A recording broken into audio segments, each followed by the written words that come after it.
వార్తలకు స్వాగతం. వార్తల్లోని ముఖ్యాంశాలు.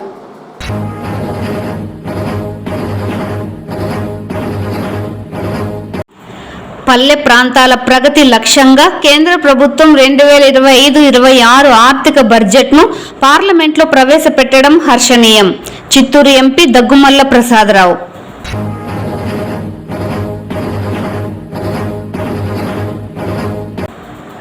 బానిస కార్మిక నిర్మూలన కోసం కేంద్ర ప్రభుత్వం తెచ్చిన చట్టాలను అన్ని శాఖల అధికారులు సమన్వయంతో అమలు చేయాలి. జిల్లా అధికారుల సూచన.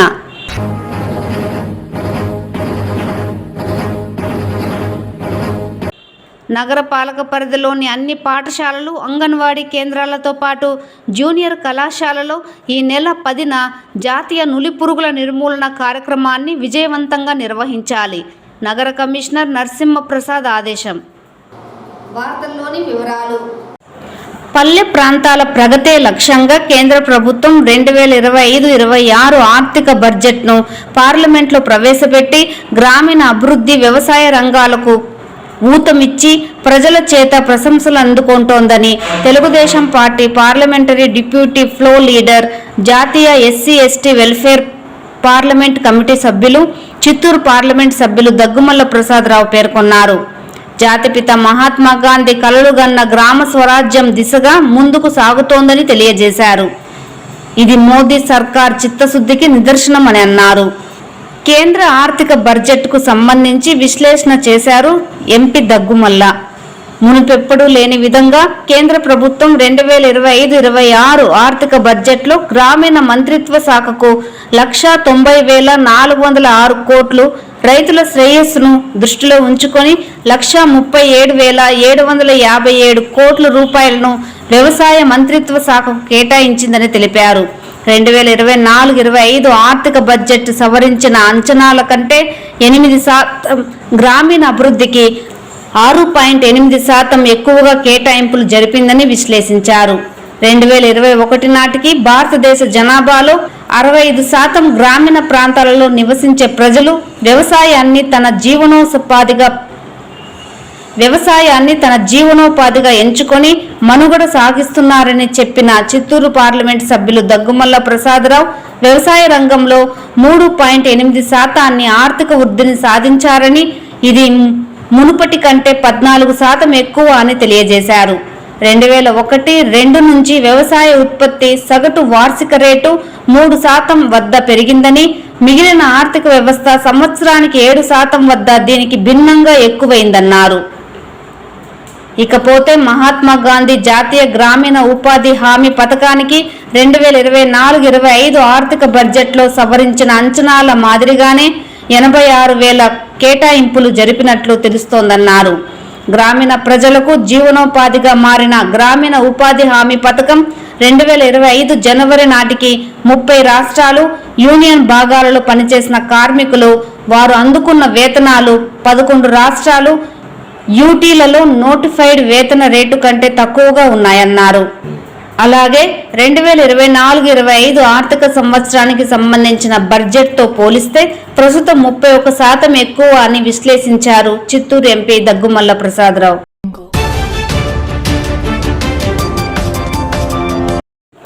బానిస కార్మిక నిర్మూలన కోసం కేంద్ర ప్రభుత్వం తెచ్చిన చట్టాలను అన్ని శాఖల అధికారులు సమన్వయంతో అమలు చేయాలని చిత్తూరు జిల్లాకు చెందిన అధికారులు సూచించారు. చిత్తూరు జిల్లా కోర్టు సముదాయంలోని న్యాయ సేవా అధికార సంస్థ కార్యాలయంలో బానిస కార్మిక నిర్మూలన దినోత్సవం సందర్భంగా పలు శాఖల అధికారులు, సిబ్బంది, స్వచ్ఛంద సంస్థల ప్రతినిధులు పాల్గొన్నారు.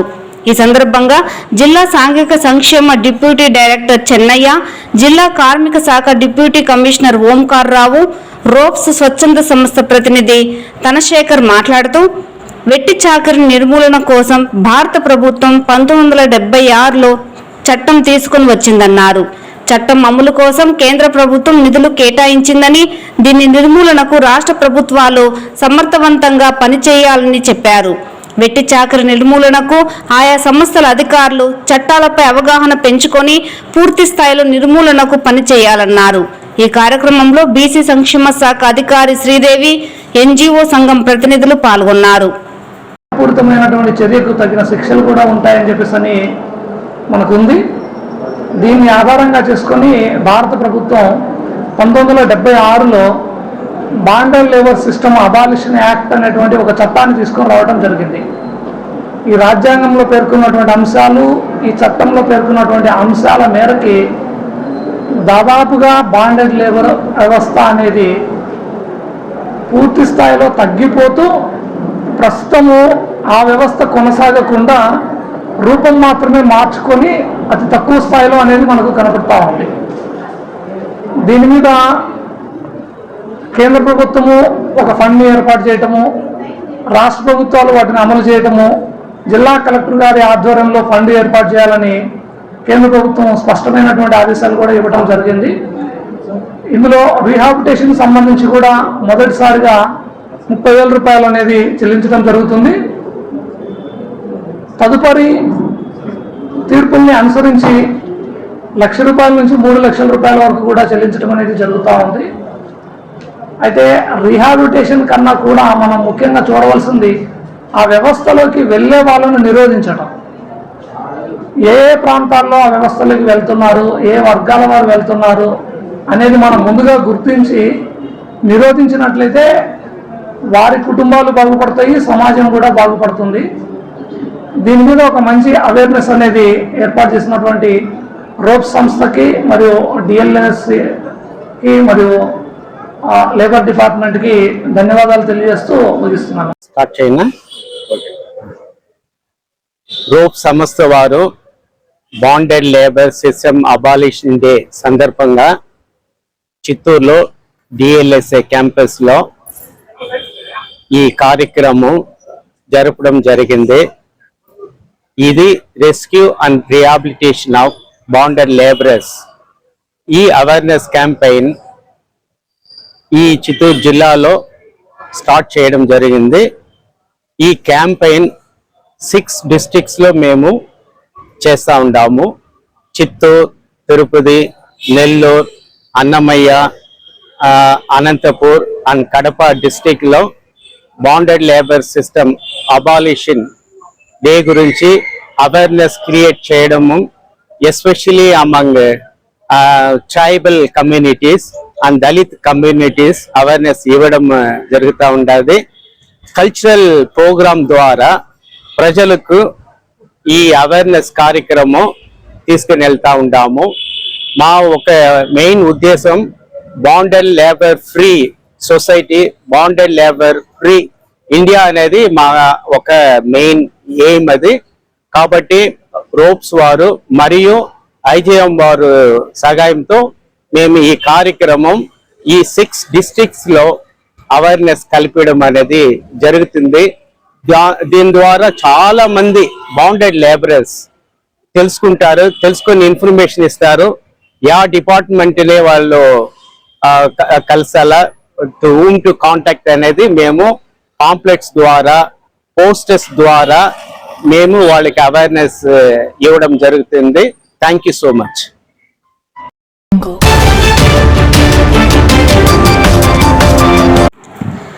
ప్రభుత్వ, ప్రైవేట్, ప్రజల భాగస్వామ్యంతో ప్రతి ఇంటిని మరియు అందరి జీవితాలలో వెలుగులు నింపాలనే ఉద్దేశంతో రాష్ట్ర ప్రభుత్వం P4 పాలసీని అమలు చేస్తోందని జిల్లా కలెక్టర్ సుమిత్ కుమార్ పేర్కొన్నారు. విజయవాడ నుండి వీడియో కాన్ఫరెన్స్ ద్వారా జీరో పవర్టీ నియోజకవర్గ విజన్ ప్లాన్స్ MSME సర్వేకు సంబంధించి సంబంధిత కార్యదర్శులతో కలిసి జిల్లా కలెక్టర్లకు రాష్ట్ర ప్రభుత్వ ప్రధాన కార్యదర్శి విజయానంద్ దిశానిర్దేశం చేశారు. ఈ వీడియో కాన్ఫరెన్స్ కు చిత్తూరు జిల్లా సచివాలయం నుండి వర్చువల్ విధానంలో జిల్లా కలెక్టర్ సుమిత్ కుమార్, DRO మోహన్ కుమార్, వివిధ శాఖల జిల్లా అధికారులు పాల్గొన్నారు. రాష్ట్ర ప్రభుత్వ ప్రధాన కార్యదర్శి వీడియో కాన్ఫరెన్స్ ముగిసిన అనంతరం జిల్లా కలెక్టర్ జిల్లా అధికారులతో మాట్లాడుతూ రాష్ట్ర ముఖ్యమంత్రి ఉగాది నాడు ప్రారంభించనున్న P4 పాలసీ అమలుపై జిల్లా స్థాయి నుండి గ్రామ స్థాయి వరకు చేపట్టవలసిన చర్యలపై ప్రణాళికలను సిద్ధం చేయాలన్నారు.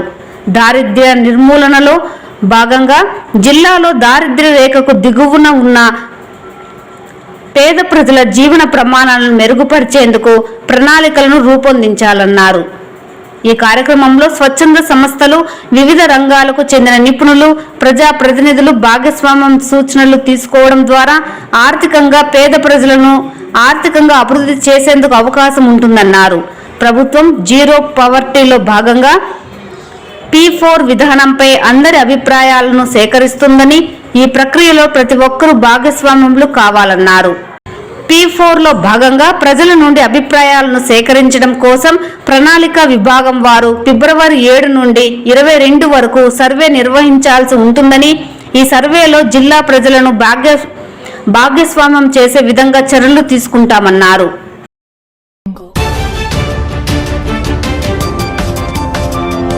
నగరపాలక పరిధిలోని అన్ని పాఠశాలలు, అంగన్వాడీ కేంద్రాలు, జూనియర్ కళాశాలలో ఈ నెల 10వ తేదీన జాతీయ నులిపురుగుల నిర్మూలన కార్యక్రమాన్ని విజయవంతంగా నిర్వహించాలని కమిషనర్ నరసింహప్రసాద్ చెప్పారు. జాతీయ నులిపురుగుల నిర్మూలన కార్యక్రమంలో భాగంగా శుక్రవారం PCR ప్రభుత్వ పాఠశాలల్లో ఏర్పాటు చేసిన కార్యక్రమంలో జాతీయ నులిపురుగుల నిర్మూలన కార్యక్రమం పోస్టర్లను ఆవిష్కరించారు. ఆల్బెండజోల్ మాత్రలను పాఠశాల హెచ్ఎంకు అందించారు. ఈ సందర్భంగా కమిషనర్ మాట్లాడుతూ పిల్లలు శారీరకంగా, మానసికంగా ఎదుగుదలకు నులిపురుగుల నిర్మూలన ఎంతో అవసరమన్నారు. పిల్లలలో పౌష్టికాహార లోపాన్ని నివారించడంలో భాగంగా ఆల్బెండజోల్ మాత్రలను తినిపించాలన్నారు. 10వ తేదీ ఆల్బెండజోల్ మాత్రలు తీసుకుని వారికి 17వ తేదీన ఇవ్వాలన్నారు.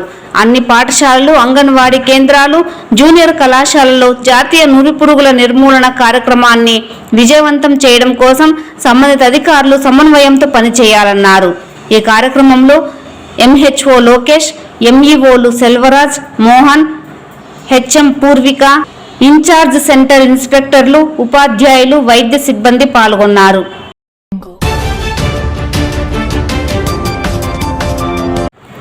నిండు గర్భిణిని లైంగిక వేధింపులకు గురిచేసి రైల్లో కిందకు తోసేసిన యువకుడిని పోలీసులు అరెస్టు చేశారు.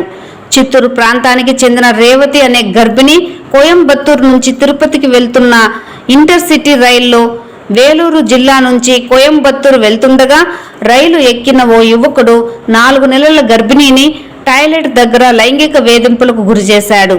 దీంతో జోలార్పేట రైల్వే పోలీసులు గర్భిణిని రక్షించి వేలూరులోని కస్తంపరై ప్రాంతంలోని ప్రభుత్వ వైద్య కళాశాల ఆసుపత్రికి తరలించి చికిత్స అందిస్తున్నారు.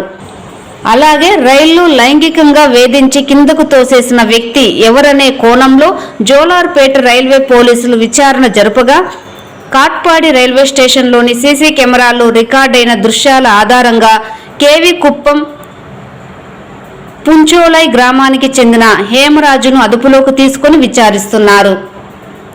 చెన్నై నుంచి ఓ మహిళను తీసుకొచ్చి గొంతు నలిమి హత్య చేసిన కేసులో ఇప్పటికే అరెస్ట్ అయి బెయిల్పై జైలు నుంచి బయటకు వచ్చాడు.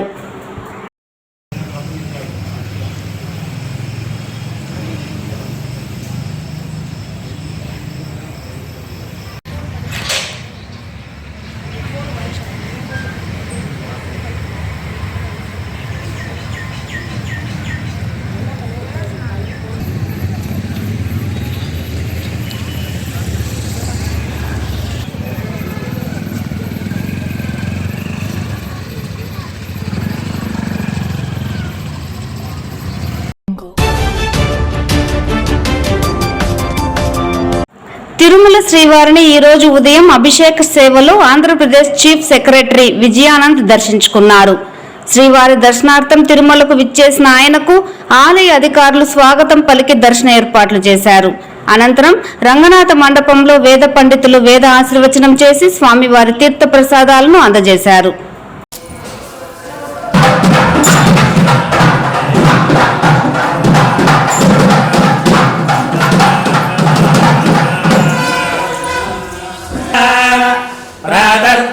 భూషణం బ్రహ్మణస్పతిం ప్రాతస్చితం భగముక్రనూహువేమ వయం పుత్రమదిదేత్యాః భగప్రణేత భగసత్యరాధః భగే భగప్రణోజనయగోభిరశ్వైః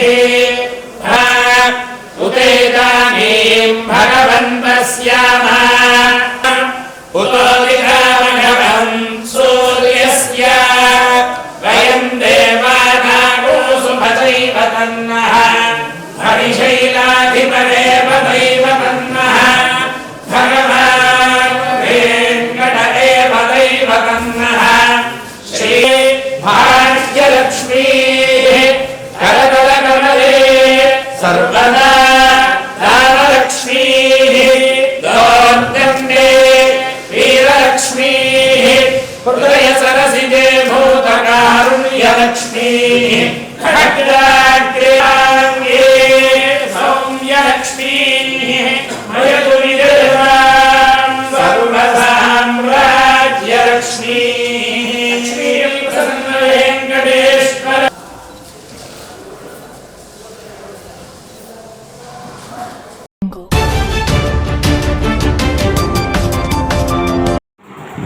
తిరుమలలో ఎవరు ఊహించని ఘోరం జరిగింది. శ్రీవారి దర్శనానికి వచ్చిన దంపతులు తిరుమల కాటేజీలోనే ఆత్మహత్య చేసుకున్నారు. ఈ ఘటన స్థానికంగా కలకలం రేపింది. తిరుపతి అబ్బన్న కాలనీకి చెందిన retired head constable Srinivasulu Naidu, ఆయన భార్య అరుణ తిరుమల శ్రీవారి దర్శనానికి వచ్చారు. నందకం అతిథి గృహంలోని గది నెంబర్ 203ను అద్దెకు తీసుకున్నారు. ఫ్యాన్కు ఉరివేసుకుని ఆత్మహత్య చేసుకున్నారు. ఈ ఘటన శుక్రవారం వెలుగులోకి వచ్చింది. తిరుపతి నుంచి తిరుమల కొండపైకి వచ్చి కాటేజీలో ఆత్మహత్య చేసుకోవడం, అందులోనూ భార్యాభర్తలు ఇలా తిరుమలలో చనిపోవాలని నిర్ణయించుకోవడం చర్చనీయాంశంగా మారింది. ఆత్మహత్యకు కారణాలు తెలియాల్సి ఉంది. విషయం తెలుసుకున్న పోలీసులు ఘటనా స్థలానికి చేరుకొని మృతదేహాలను పోస్టుమార్టం కోసం తిరుపతి ఆసుపత్రికి తరలించారు. ఆత్మహత్య సమాచారాన్ని తిరుపతిలో కుటుంబ సభ్యులకు సమాచారం ఇచ్చారు. పిల్లలు, బంధువులు కొండకు వచ్చి పోలీస్ విచారణకు హాజరయ్యారు. ఈ వార్తలు